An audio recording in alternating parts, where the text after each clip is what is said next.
Sampurasun pamiarsa kalintang binggahna tiasa tepang deui dina acara Pani Ismanah di kanal YouTube YKB Bahasa Sunda. Satu acan urang ngabandungan panglenyepan dinten ieu mangga urang neneda nyuhunkeun pingpinan Roh Suci. Nun amma nulinggi di sawarga abdi sadaya nyuhunkeun pingpinan Roh Suci kangge nuyun abdi sadaya dina ngalenyepan panganika Gusti.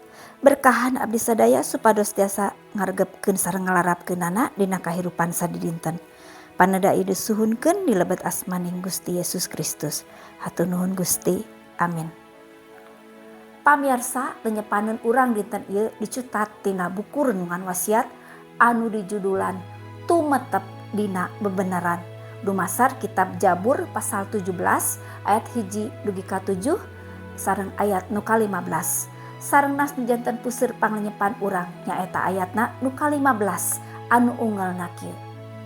Dupi abdi kumargi telepat tangtos bakal ningal Gusti sareng waktos hudang tangtos ngarasa senang da Gusti aya ngabanding.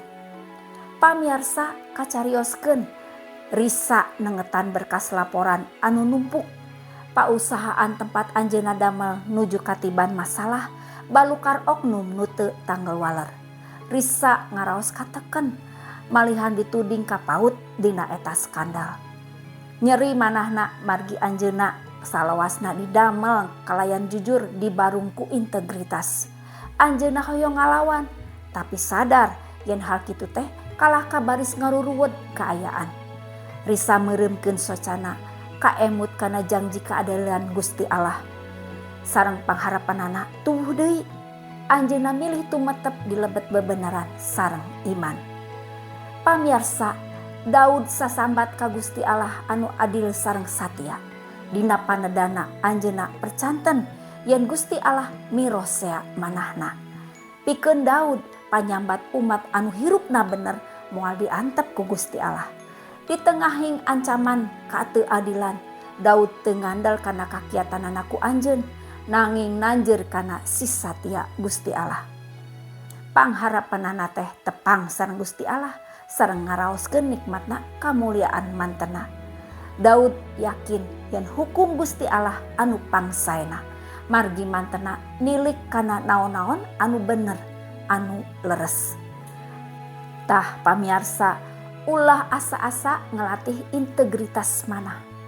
Kakiatan sareng bebeneran diri urang ku anjeun teh sanes dasar nu kukuh, tapi mungkuh si satia Gusti Allah anu tos kauji sapanjang zaman.